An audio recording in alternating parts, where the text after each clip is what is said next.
Welcome to week 2 of training for Apex, as well as my first full YouTube video. I figured I'd dive into YouTube and use it to kind of document my life, my training, all those kinds of things. So we're starting it off with training for Apex. This is something that I'm super pumped about.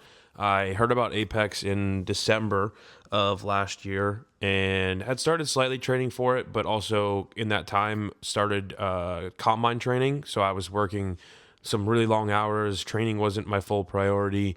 So I thought about doing it, and then just where Apex Austin happened to fall and all the subsequent ones, I just kind of wasn't prepared for it. But with the announcement of Apex Miami, which is October 10th, I figured I can't not do it. It's right down the street from me, so I've been pumped about this. This is by far the most fun training and most serious about training I've been since I retired from hockey in August of 2024. So I'm pumped to have something to finally train for and go all in again. And it's been really nice to have a training partner to do it with as well. Shout out Nat, one of my coworkers. She's awesome. So I'm happy to have someone else to kind of go through this with and train with.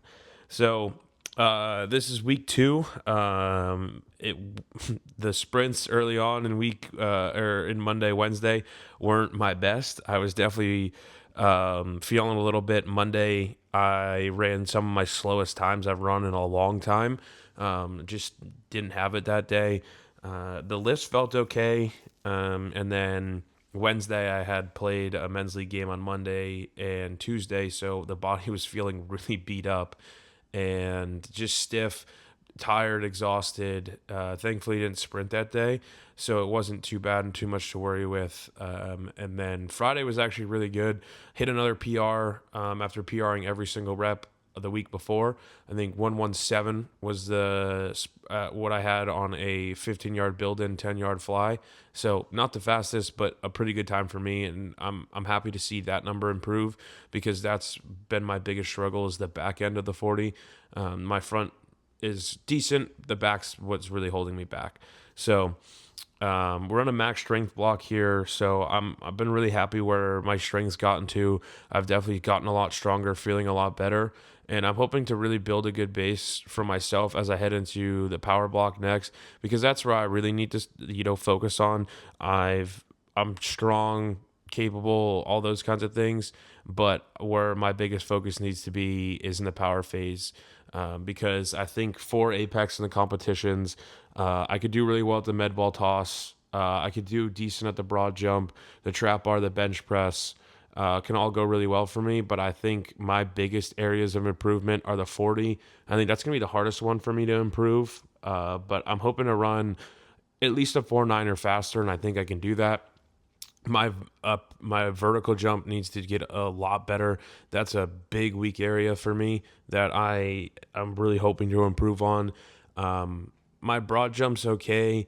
I think I can get that better too, and I'm hoping on it. And then my mile, I think, is where I need to spend some extra time training. I do not like running, but for this, I got to do some more running. I've been doing a lot more cardio and actually been feeling a lot better about it, but I need to spend some more focused time on training for the mile and doing those runs.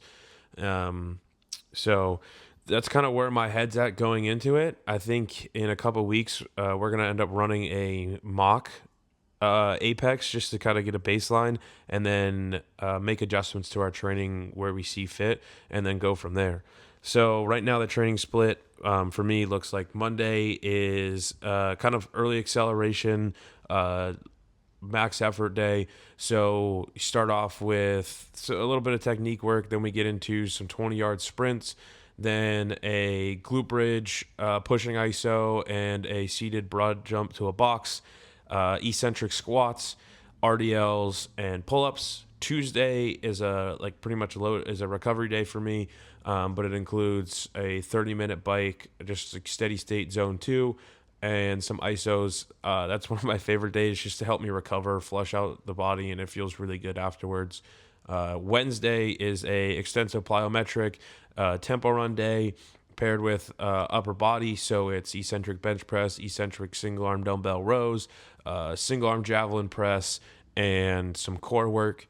Thursday is a fun day, so it's like longer intervals, minute on, 30 seconds off on the salt bike with some then upper body pumps, so just bicep curls, tricep extensions.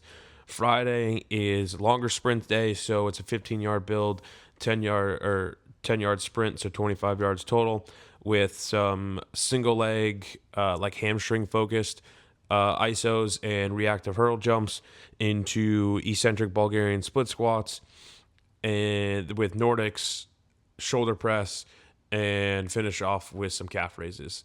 And then Saturday's been a fun day because that is just kind of like an anabolic upper body day.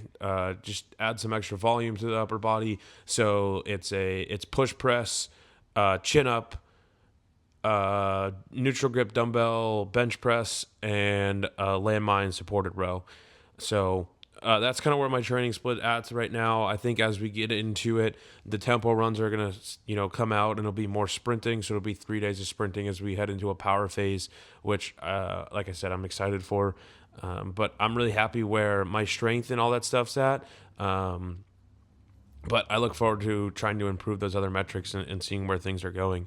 I have been dealing with an adductor strain for a few months now that I'm hopefully going to have one of our PTs take a look at, and then I can really start to get dialed in because it's been holding me back a little bit, and at this point it's more annoying than anything else and won't go away. So I'm hoping to get that taken care of and then really see where my training can take me.